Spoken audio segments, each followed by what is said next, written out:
Seção 9. Da fiscalização contábil, financeira e orçamentária. Artigo 70. A fiscalização contábil, financeira, orçamentária, operacional e patrimonial da União e das entidades da administração direta e indireta quanto à legalidade, legitimidade, economicidade, aplicação das subvenções e renúncia de receitas será exercida pelo Congresso Nacional mediante controle externo e pelo sistema de controle interno de cada poder. Artigo alterado pela Emenda Constitucional número 19 de 1998. Parágrafo único. Prestará contas qualquer pessoa física ou jurídica, pública ou privada, que utilize, arrecade, guarde, gerencie ou administre dinheiros, bens e valores públicos ou pelos quais a União responda ou que em nome desta assuma obrigações de natureza pecuniária. Artigo 71. O controle externo a cargo do Congresso Nacional será exercido com o auxílio do Tribunal de Contas da União, ao qual compete: Inciso 1. Apreciar as contas prestadas anualmente pelo Presidente da República mediante parecer prévio que deverá ser elaborado em 60 dias a contar de seu recebimento. Inciso 2. Julgar as contas dos administradores e demais responsáveis por dinheiros, bens e valores públicos da administração direta e indireta, incluídas as fundações e sociedades instituídas e mantidas pelo Poder Público Federal, e as contas daqueles que derem causa à perda, extravio ou outra irregularidade de que resulte prejuízo ao erário público. Inciso 3. Apreciar, para fins de registro, a legalidade dos atos de admissão de pessoal a qualquer título na administração direta e indireta, incluídas as fundações instituídas e mantidas pelo Poder Público, excetuadas as nomeações para cargo de provimento em comissão, bem como a das concessões de aposentadorias, reformas e pensões, ressalvadas as melhorias posteriores que não alterem o fundamento legal do ato concessório. Inciso 4. Realizar, por iniciativa própria da Câmara dos Deputados, do Senado Federal, de comissão técnica ou de inquérito, inspeções e auditorias de natureza contábil, financeira, orçamentária, operacional e patrimonial nas unidades administrativas dos poderes legislativo, executivo e judiciário e demais entidades referidas no inciso 2. Inciso 5. Fiscalizar as contas nacionais das empresas supranacionais de cujo capital social a União participe, de forma direta ou indireta, nos termos do Tratado Constitutivo. Inciso 6. Fiscalizar a aplicação de quaisquer recursos repassados pela União, mediante convênio, acordo, ajuste ou outros instrumentos congêneres, a Estado, ao Distrito Federal ou a município. Inciso 7.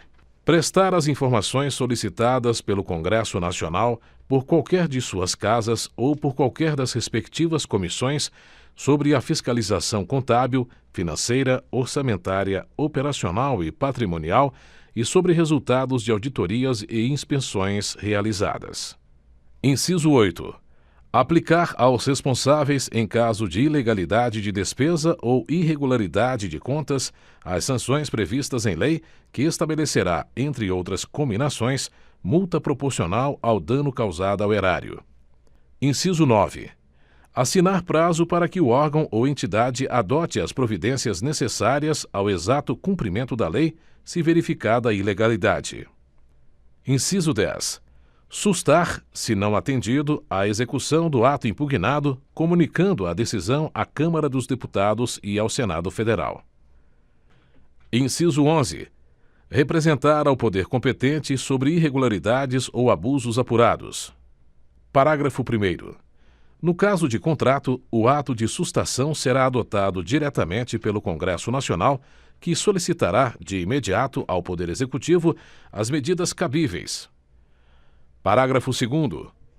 Se o Congresso Nacional ou o Poder Executivo, no prazo de 90 dias, não efetivar as medidas previstas no parágrafo anterior, o Tribunal decidirá a respeito. Parágrafo 3º. As decisões do Tribunal de que resulte imputação de débito ou multa terão eficácia de título executivo. Parágrafo 4º. O tribunal encaminhará ao Congresso Nacional, trimestral e anualmente, relatório de suas atividades. Artigo 72. A comissão mista permanente a que se refere o artigo 166, parágrafo 1º, diante de indícios de despesas não autorizadas, ainda que sob a forma de investimentos não programados ou de subsídios não aprovados, poderá solicitar à autoridade governamental responsável que, no prazo de 5 dias, preste os esclarecimentos necessários. Parágrafo 1º. Não prestados os esclarecimentos ou considerados estes insuficientes, a comissão solicitará ao tribunal pronunciamento conclusivo sobre a matéria no prazo de 30 dias. Parágrafo 2º. Entendendo o tribunal irregular a despesa, a comissão, se julgar que o gasto possa causar dano irreparável ou grave lesão à economia pública, proporá ao Congresso Nacional sua sustação. Artigo 73.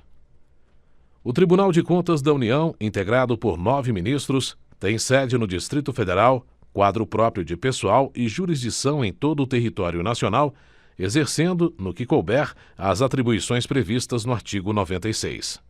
Artigo alterado pela Emenda Constitucional número 20 de 1998. Parágrafo 1º. Os ministros do Tribunal de Contas da União serão nomeados dentre brasileiros que satisfaçam os seguintes requisitos.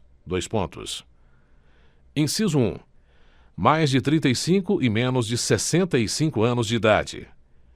Inciso 2. Idoneidade moral e reputação ilibada. Inciso 3.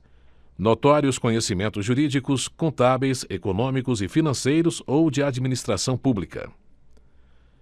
Inciso 4. Mais de 10 anos de exercício de função ou de efetiva atividade profissional que exija os conhecimentos mencionados no inciso anterior. Parágrafo 2º. Os ministros do Tribunal de Contas da União serão escolhidos. Inciso 1.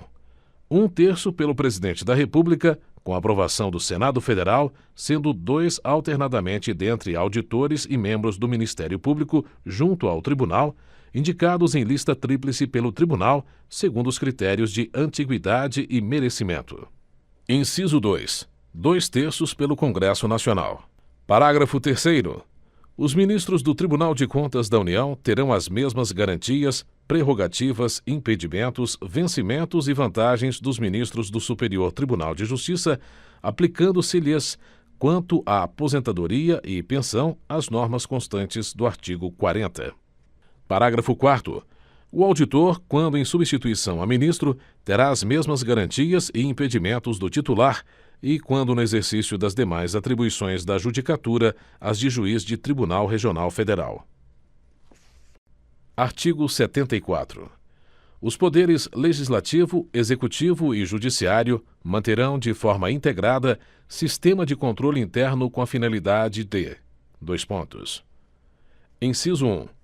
Avaliar o cumprimento das metas previstas no Plano Plurianual, a execução dos programas de governo e dos orçamentos da União. Inciso 2. Comprovar a legalidade e avaliar os resultados quanto à eficácia e eficiência da gestão orçamentária, financeira e patrimonial nos órgãos e entidades da administração federal, bem como da aplicação de recursos públicos por entidades de direito privado. Inciso 3.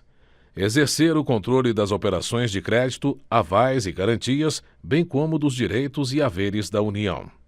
Inciso 4. Apoiar o controle externo no exercício de sua missão institucional. Parágrafo 1º. Os responsáveis pelo controle interno, ao tomarem conhecimento de qualquer irregularidade ou ilegalidade, dela darão ciência ao Tribunal de Contas da União, sob pena de responsabilidade solidária. Parágrafo 2º. Qualquer cidadão, partido político, associação ou sindicato é parte legítima para, na forma da lei, denunciar irregularidades ou ilegalidades perante o Tribunal de Contas da União. Artigo 75. As normas estabelecidas nesta seção aplicam-se no que couber à organização, composição e fiscalização dos tribunais de contas dos Estados e do Distrito Federal, bem como dos tribunais e conselhos de contas dos municípios. Parágrafo único. As constituições estaduais disporão sobre os tribunais de contas respectivos, que serão integrados por 7 conselheiros.